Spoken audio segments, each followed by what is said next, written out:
Dan merayakan Paskah yang menjadi renungan kita pada minggu ini, keluarga besar GKS Jemaat PYT terambil dari Yohanes pasalnya yang ke-20 ayat 1 sampai ayat yang ke-10. Kita berdoa. Terima kasih Tuhan untuk kesempatan yang diberikan kepada kami merayakan Paskah. Berkati kami dan bela firman-Mu menjadi pedoman buat kami. Dalam nama Tuhan Yesus kami berdoa. Amin. Yohanes 20 ayat 1 sampai 10. Kebangkitan Yesus. Pada hari pertama minggu itu, pagi-pagi benar ketika hari masih gelap, pergilah Maria Magdalena ke kubur itu, dan ia melihat bahwa batu telah diambil dari kubur. Ia berlari-lari mendapatkan Simon Petrus dan murid yang lain yang dikasihi Yesus, dan berkata kepada mereka, Tuhan telah diambil orang dari kuburnya, dan kami tidak tahu di mana ia diletakkan. Maka berangkatlah Petrus dan murid yang lain itu ke kubur. Keduanya berlari bersama-sama. Tetapi murid yang lain itu berlari lebih cepat daripada Petrus, sehingga lebih dahulu sampai di kubur. Ia menjenguk ke dalam dan melihat kain kafan terletak di tanah. Akan tetapi ia tidak masuk ke dalam. Maka datanglah Simon Petrus juga menyusul dia dan masuk ke dalam kubur itu. Ia melihat kain kafan terletak di tanah, sedang kain peluh yang tadinya ada di kepala Yesus tidak terletak dekat kain kafan itu, tetapi agak di samping di tempat yang lain dan sudah tergulung. Maka masuklah juga murid yang lain yang lebih dahulu sampai di kubur itu, dan ia melihatnya dan percaya, sebab selama itu mereka belum mengerti isi kitab suci yang mengatakan bahwa ia harus bangkit dari antara orang mati. Lalu pulanglah kedua murid itu ke rumah. Demikian firman Tuhan yang menjadi pedoman perenungan untuk kita di saat kita merayakan hari Paskah. Ketika kita merayakan Paskah di tahun 2020 ini, kita sedang menghadapi cobaan berat, kesulitan, kesukaran dengan adanya wabah COVID-19. Wabah COVID ini yang menyebar ke seluruh dunia, bahkan juga di Indonesia, yang melanda setiap provinsi, kabupaten-kabupaten yang ada. Dikala ada wabah ini, kita semua merasakan cemas, merasa takut. Ada perasaan-perasaan yang galau dalam diri kita. Jangan-jangan wabah ini sudah menyebar di daerah kita, bahkan di antara kita. Berbagai persiapan dilakukan. Bagaimana agar ada alat pelindung diri, entah masker. Lalu kita mulai melakukan protokol kesehatan dengan harapan agar ditaati. Diam dalam rumah, mencuci tangan, menjaga jarak, dan lain sebagainya. Walaupun kita sadari protokol kesehatan yang ditetapkan pemerintah masih ada, bahkan kita belum menaatinya dengan baik. Dengan wabah ini, dia berdampak dalam kehidupan kita, bahkan juga dalam kehidupan ekonomi.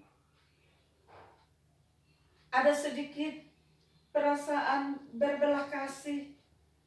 Bagaimana dengan mereka yang menjual di pasar, yang hanya untuk makan sehari saja, kalau harus tinggal di rumah, kalau harus lockdown. Antara satu dengan yang lain ada jaga jarak. Ada rasa duka yang dialami oleh keluarga-keluarga yang ditinggalkan orang-orang yang mereka kasihi akibat virus ini. Yang mereka tidak bersama-sama menunggui, bahkan tidak sempat menghantar ke kubur. Bahkan mungkin juga tidak mengetahui di mana dikuburkan kekasih-kekasih mereka. Kita berupaya agar memutuskan mata rantai penyebaran virus ini. Dalam situasi ini juga sebagai umat Kristiani, kita berhadapan dengan perayaan gerejawi, perayaan Jumat Agung dan Paskah. Awal sebelum merayakan Jumat Agung dan Paskah, pada saat-saat perayaan Minggu Sengsara, tiba-tiba kita diperhadapkan gereja untuk sementara waktu ditutup. Artinya tidak ada orang yang beramai-ramai datang ke gereja. Tanggal 22 khususnya kita GKSPYT, kita belum menutup gereja. Dalam gumul dan doa bertanya kepada Tuhan, apa ini tidak salah? Bukankah kita sering katakan semakin tekun dalam Tuhan, walaupun ada cobaan? Pada akhirnya gereja memang ditutup agar orang tidak beramai-ramai datang beribadah, agar tidak beramai-ramai duduk berdekatan, tetapi ibadah itu tetap dilaksanakan. Ibadah tidak akan pernah berhenti. Pemberitaan firman tetap dinyatakan. Mimbar-mimbar gereja dipindahkan di rumah-rumah keluarga. Keluarga membangun mesbah. Keluarga membangun kehidupan persekutuannya dalam relasi dengan Tuhan. Terdengar pujian, terdengar firman Tuhan diberitakan di keluarga masing-masing. Masing-masing keluarga bersaksi tentang Tuhannya, tentang keselamatan yang Tuhan berikan.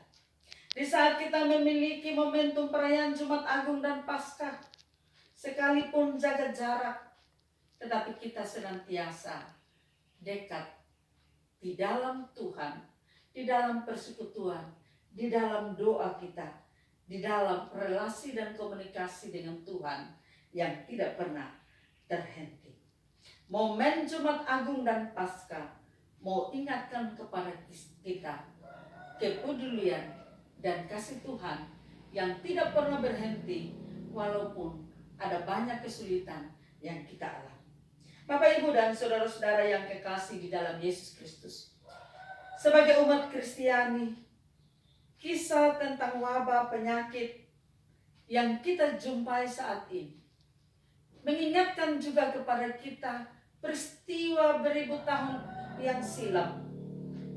Dalam Perjanjian Lama disebutkan bahwa juga ada wabah yang dijumpai, yang dialami umat Israel. Kalau kita baca di dalam Keluaran pasal 7 sampai dengan 12, di mana Tuhan pernah membebaskan bangsa Israel setelah ratusan tahun jauh dari tanah leluhur mereka ketika tinggal di wilayah bangsa Mesir. Itulah yang dikirimkan setelah Raja Firaun menolak permintaan Nabi Musa untuk membebaskan Israel. Dilukiskan sebagai cara Tuhan membebaskan umatnya yang didahului dengan cobaan, dengan tantangan hidup, dan juga mempunyai dampak pada sosial politik, dampak ekonomi. Jika ditafsirkan kurang lebih seperti pandemi COVID-19. Saat itu Tuhan Allah menunjukkan kebesaran, kuasanya.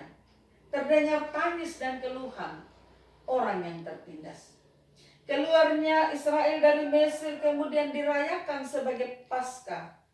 Paskah pada zaman itu merupakan simbol terang keselamatan dari suatu kondisi kegelapan nasib.